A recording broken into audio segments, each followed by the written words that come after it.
There is a hidden key in Scripture, one that doesn't open temples, but destinies, a phrase read thousands of times on altars, but rarely understood. It's written in a verse that many quote, but few activate. Deuteronomy 8 verse 18. This isn't just another passage. It's a contract of power between the Creator and every human being who decides to remember who they truly are. For centuries, religion dressed it in ritual, but never revealed its mechanism. And without understanding, people prayed, waited, and stayed empty because this verse doesn't promise wealth falling from heaven. It promises the power to create it, and that changes everything. It's the difference between waiting for a miracle and becoming the miracle. Imagine an ancient door. Behind it lies the life you've always dreamed of. Peace, purpose, abundance. But that door doesn't open with force, nor with begging. It has a spiritual lock, and only those who understand the key of the covenant can turn it. That key is hidden inside these words. Remember the Lord your God, for it is He who gives you the power to create wealth. Not receive wealth, create it. And that single word, create, changes everything. It means that within you already exists a divine spark of creation, a tool of God waiting to be used. Maybe you felt like you worked twice as hard, pray 3 times as much, and nothing changes. Maybe you've looked at others prospering and thought, why them and not me? It's not a lack of faith. It's a lack of instruction. The covenant was always there. No one ever taught you how to read it. But today, the key returns to your hands. And when you turn it, something within you will open too. Deuteronomy 8 verse 18 doesn't ask you to wait. It calls you to remember, to activate, and to do. Because heaven doesn't transfer money. Heaven transfers power. For generations, people were taught to feel guilty for prospering. They were told money was dangerous, that desiring abundance was vanity, and that humility could only exist in lack. But that message never came from God. It came from the fear of men who wanted control over others, because an empowered people does not kneel to corrupt systems. A people who understand their creative power do not obey out of fear. They live by purpose. That's why it was necessary to limit the human mind, to convince us that poverty equals holiness. But here's the truth. God never blessed mediocrity. He blessed the fruit of effort guided by faith. God doesn't punish prosperity. He designed it. He inspires it, and He entrusts it to those who know how to use it with purpose. For centuries, institutional religion preferred believers who prayed instead of created, who waited instead of acted, who felt unworthy of receiving. And while you were praying for a miracle, others were using the same spiritual laws of the universe you were ignoring to build empires. Not a conspiracy, a distraction. The most dangerous enemy is not the one who takes your money. It's the one who steals your belief that you can create it. Think about it. What would happen if every believer understood that to create wealth is to obey God? Because every form of true wealth is born from service, from adding value, from expanding life. And that is exactly what the Creator does every day. He creates, multiplies, sustains. So when you create, multiply, and sustain, you're not drifting away from Him. You're mirroring Him. There is nothing spiritual about voluntary suffering. There is no virtue in poverty born from fear. Your mind was made in the image of the Creator, and every true image reflects its source, creation and expansion. Today, free yourself from a myth that enslaved you. Break the unconscious agreement with scarcity, and repeat within yourself with conviction. My faith is not passive waiting. It is divine action in motion. Because when you understand that, guilt disappears, and true spiritual abundance begins. Before we continue uncovering the heart of this covenant, pause for a moment and do your part in this mission. If this message has ignited something in you, subscribe to Napoleon Inspires.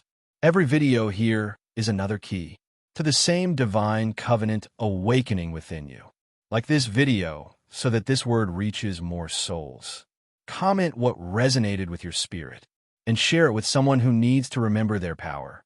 Because when you bless others with wisdom, God multiplies the light you send back into the world. Now, listen closely, as if this were the first time in your life you've ever heard these words, not with the mind, but with the open soul. Remember the Lord your God, for it is He who gives you power to create wealth, so that He may confirm His covenant, which He swore to your fathers, as it is today. Deuteronomy 8 verse 18. For lines, 53 words, and within them, a frequency capable of awakening generations. Remember, that's the first command. It doesn't say invent. It doesn't say find. It says remember, as if God already knew that humanity would one day forget who they are, forget that we were made in His image. Creators, givers, multipliers. To remember is to return to the source. And when you return to the source, power returns to you. Then it says He gives you power, not permission, not excuse, power. And that word in Hebrew, coach, means inner strength, divine capacity, ability to produce. It's not physical force. It's creative authority. That energy you feel when an idea burns in your chest and you can't ignore it. That voice whispering, do it, move, try again. That's coach. God's current pushing you toward purpose. And then it says, to create wealth. That single verb changes everything. To make, not to wait. Heaven doesn't send money. It sends vision, inspiration, opportunity. Your job is to translate invisible energy into visible results. That's where the magic happens, where faith becomes action, and action becomes fruit. Put the three words together. Remember, power, create, and you have the full design of the covenant. Remember the source. Receive the power. Create with purpose. That's the divine equation. That turns prayers into works and dreams into reality. Every time you say Deuteronomy 8 verse 18, don't repeat it like a verse. Declare it like a living contract between you and the Creator, a covenant still alive, waiting for you to confirm it today. Before asking for more power, remember where it comes from, because power without memory becomes pride, and pride without direction becomes destruction. That's why the verse begins with remember, not obtain or contain.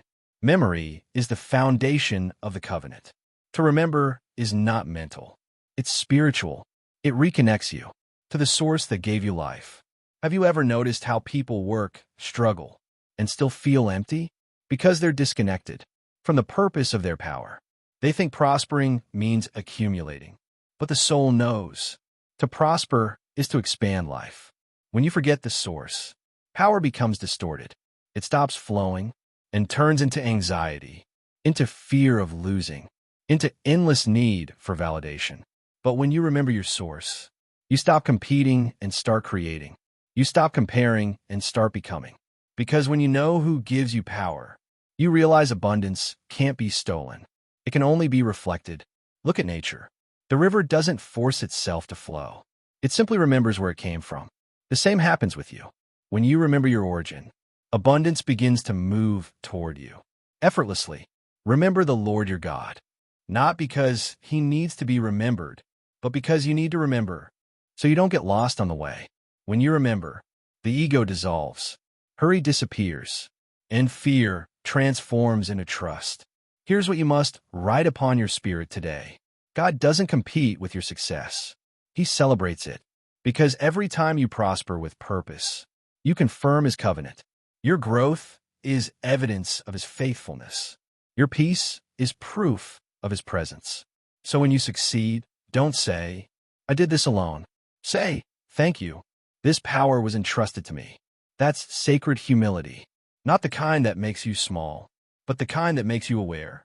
Each morning, before leaving your house, pause and breathe. Say, my power doesn't belong to me. It was given to me to multiply life. And you'll see the difference. Doors open without being forced. Ideas flow effortlessly. Results unfold with grace. Because when you remember the source, the universe remembers your name. The power of Deuteronomy 8 verse 18 is not a lightning bolt in the sky. It's not a mystical gift for a chosen few. It's a delegated capacity, a fragment of God's original design. placed inside you from the beginning. When Scripture says, He gives you power to create wealth, it's talking about creative energy, that spark that turns ideas into reality. God doesn't create followers. He creates co-creators. That's why Jesus said, You will do even greater works than these. That's delegated authority, not to dominate, but to manifest. You were commissioned to create value. That's your spiritual function on earth. Every gift, every talent, every constructive thought is a divine tool placed in your hands.